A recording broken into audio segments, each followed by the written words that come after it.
Cześć, witam Was bardzo serdecznie w kolejnym tutorialu.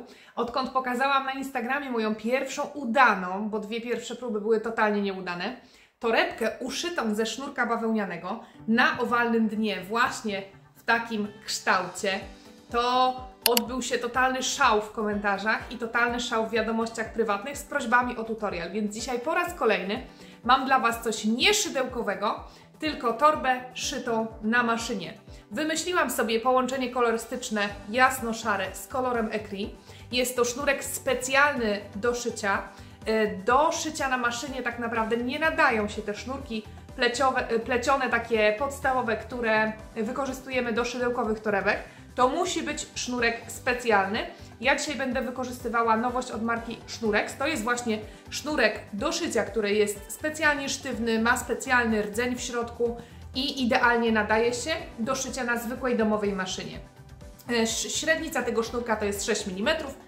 Jest dosyć gruby, więc dosyć szybko idzie praca.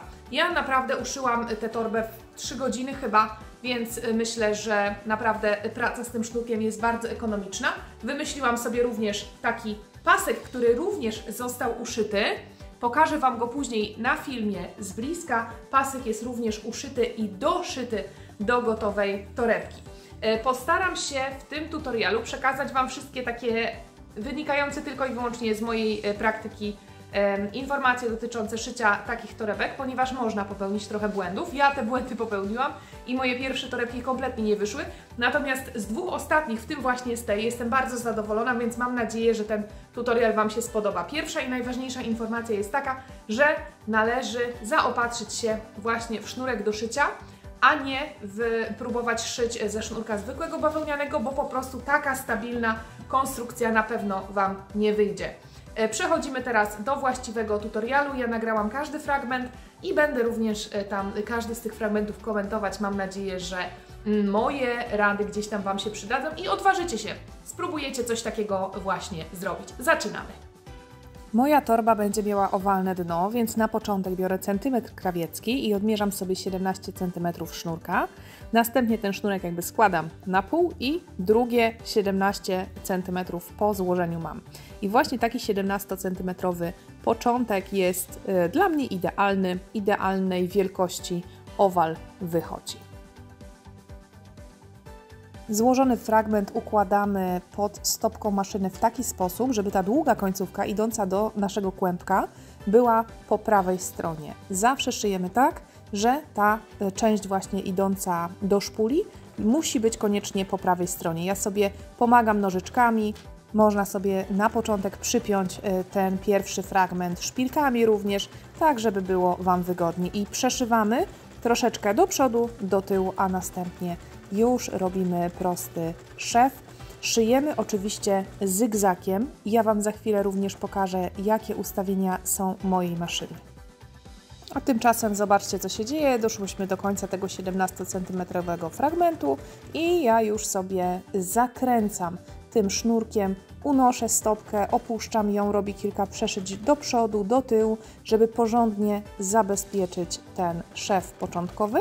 No i zakręcamy tą naszą robótką, zakręcamy tym naszym sznurkiem, żeby już być po drugiej stronie i za chwilę będziemy przeszywać już na okrągło, kręcąc właśnie tym fragmentem. O, teraz już jestem po drugiej stronie, no i kolejne przeszycie stopka w dół i przeszycie do przodu.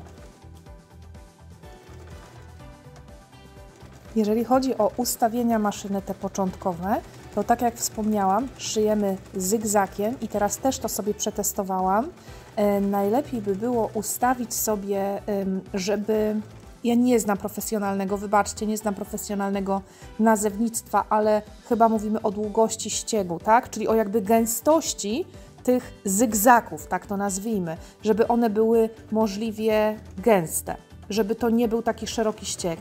Ponieważ jeżeli Wam się przesunie, a to się może zdarzyć, jeżeli Wam się przesunie chociaż delikatnie sznurek pod stopką, no to przy tych szerokich rozstawach między zygzakami nam się po prostu dziury porobią. A jak będzie gęsto, no to będzie może praca szła troszeczkę wolniej, Może będziemy szyć troszeczkę dłużej, natomiast na pewno wszystko będzie dobrze zabezpieczone. Natomiast drugie ustawienie to jest szerokość ściegu, tak? Nie długość ściegu, tylko szerokość ściegu. I tutaj ja już mam ustawione na maksa, czyli maksymalny rozstaw, żeby maksymalnie ta igła mi biegała z lewej na prawo, jak najszerzej, żeby właśnie była pewność, że ona mi złapie sznurek po lewej stronie, sznurek po prawej stronie. Tutaj też sobie przetestowałam różne wersje, ale u mnie zdecydowanie przy tej domowej maszynie musi być jak najszerzej, żeby nie było ryzyka właśnie, że przeszywam na przykład tylko sznurek po prawej stronie, tylko po lewej. Tak jak wspomniałam, nazewnictwo pewnie nie jest takie, jak powinno być, ale mam nadzieję, że się rozumiemy i wiecie, o co chodzi. Teraz widać na filmie już jest coraz łatwiej, tak naprawdę tylko początek jest taki trudniejszy, natomiast później już jest coraz łatwiej. Maszyna sama troszeczkę, maszyna sama pracuje, a my po prostu powolutku obracamy sobie, aż ten owal będzie coraz większy i w ten sposób buduje się dno.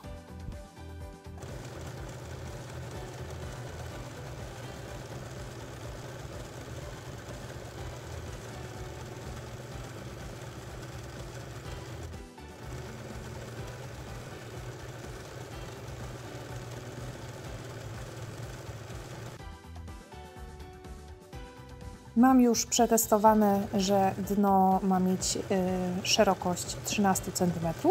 Wtedy najbardziej mi się podoba ostateczna wielkość torby, więc teraz już powoli zaczynam mierzyć. I bardzo ważna rzecz, o której powiem teraz, ponieważ ja przy tej torbie po prostu zapomniałam to zrobić.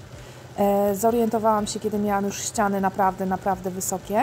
Najlepiej jest po zrobieniu tego dna, zanim przejdziecie do góry, zanim przejdziecie na ścianki, wykonać jeszcze szwy zabezpieczające wzdłuż tego owalu i gdzieś na ukos.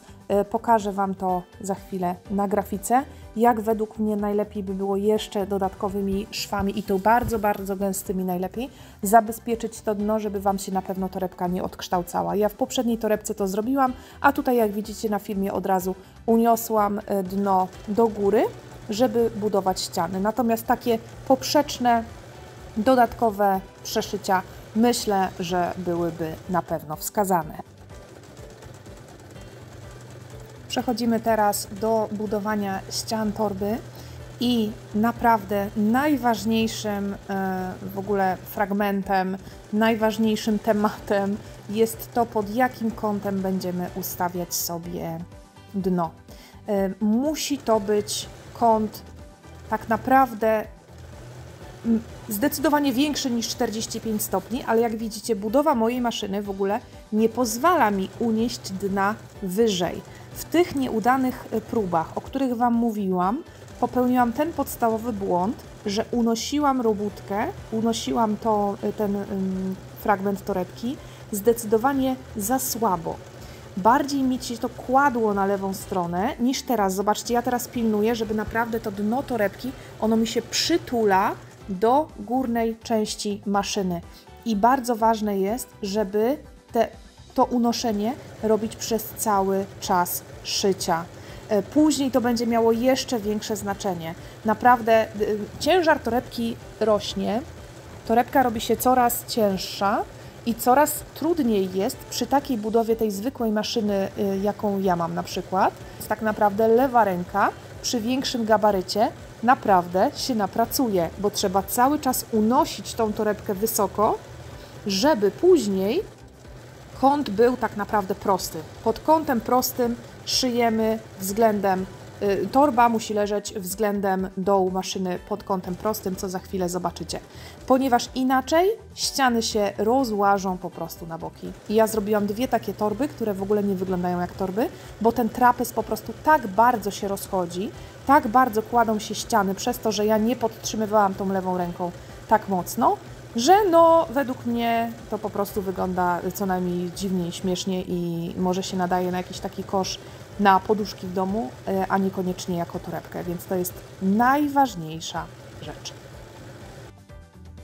Już mam wykonaną większą część i teraz zobaczcie, już mogę sobie unieść torebkę tak, żeby ona była pod kątem prostym, ponieważ ta górna część maszyny mi się po prostu chowa w torebce w środku i właśnie pod takim kątem staram się przez cały czas utrzymywać mój uszyty już fragment, ponieważ jak widziałyście na początkowych zdjęciach, to i tak jest trapez, to i tak nie jest szyte tak zupełnie prostopadle, więc zdecydowanie jest to istotne. Jak widzicie, ja cały czas sobie podtrzymuję lewą ręką porządnie do góry.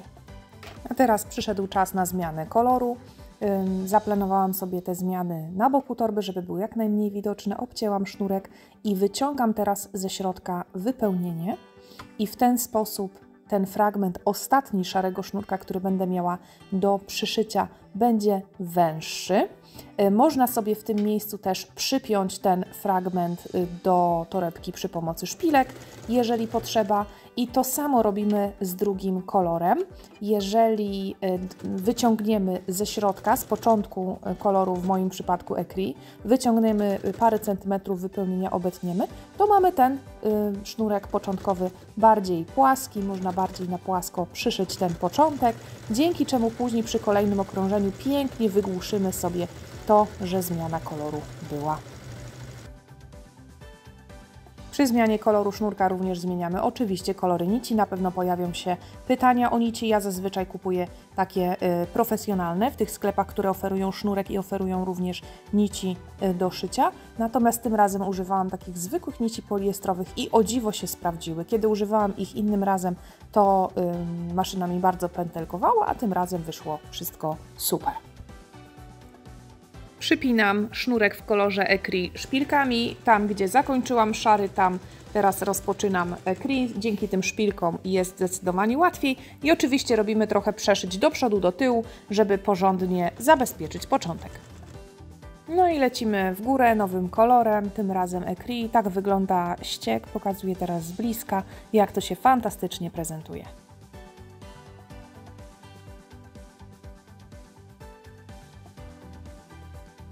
Zwróć teraz uwagę, jak lewą ręką ja podtrzymuję cały czas torebkę, żeby rzeczywiście brzeg torebki był prostopadły do dołu maszyny. To jest bardzo ważne, dosyć zaczyna być ciężko, ale dla dobra torby trzeba to robić.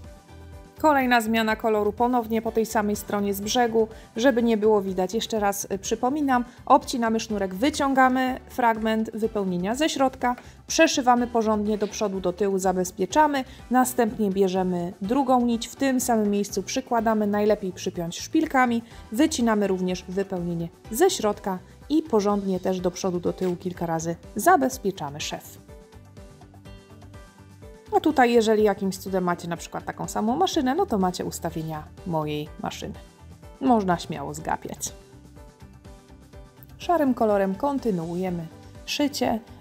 Kiedy już torba osiągnie odpowiednią wysokość, to też po tej samej stronie, gdzie wprowadzałyśmy nowy kolor, obcinamy sznurek i robimy sporo zabezpieczeń, przeszyć zabezpieczających, żeby zakończyć. Moja torba ma wysokość 30 cm. Szyjemy oczywiście tak daleko, jak nam się podoba. Po uszyciu torebki zabieramy się za szycie paska. Ja sobie przy pomocy centymetra zmierzyłam, że potrzebuję łączną długość paska 280 cm, więc na początek odmierzam 2 razy 280 cm, czyli 560 cm sznurka w kolorze ecri, tak żeby móc go złożyć na pół i mieć dokładnie właśnie te 280 cm. I najpierw przeszyję sznurek kremowy, a później naokoło obszyję jeszcze szarym.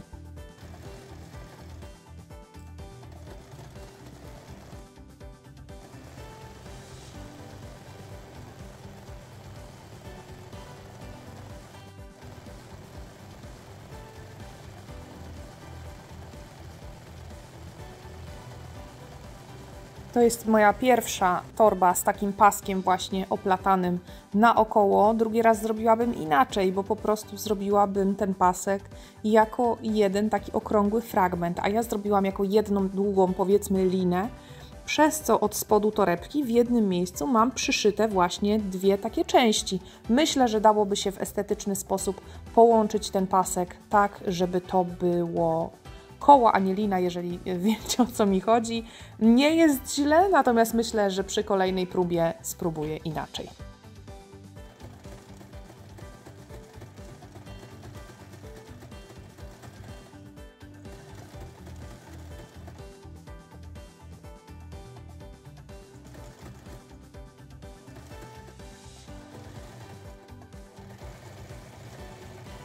sporo przeszyć zabezpieczających i pasek jest gotowy. Teraz przygotowujemy sobie szpilki, oplatamy pasek naokoło torebki. No właśnie tak, widać, że te moje fragmenty będą dwa. Jak ktoś spojrzy od spodu torebki, to będzie widział, że tam są dwa fragmenty, więc oplatamy tym paskiem, pilnujemy, żeby nam się pasek nie poskręcał, przypinamy szpilkami, a następnie po prostu robimy zwykłe przeszycia ręczne. Ja przyszyłam paski na górze, no i oczywiście zrobiłam przeszycia również na dnie. Moja torba jest już gotowa, ja jestem bardzo zadowolona z efektu. Jestem ogromnie ciekawa, co o niej sądzicie, więc jak zawsze czekam na Wasze komentarze. No i jeżeli uda Wam się taką uszyć, to koniecznie dajcie znać.